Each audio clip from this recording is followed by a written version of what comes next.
that Kuya Jong shared. Actually, I remember Kuya Jong, mine is I'm God's beloved son. That's mine.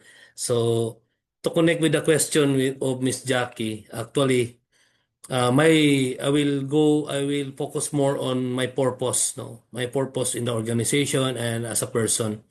So, Miss Jackie really know that I'm a passionate person. No? I am someone who measures life by the value I add to the people around me. So my purpose is value adding, no, in connection with God's beloved Son. Since I am God's beloved Son, so I will also love all the people, no, or love all the Son of God. So by doing that, I should add value.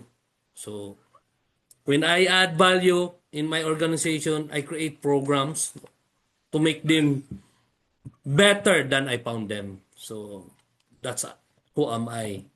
Who I am, Miss Jackie.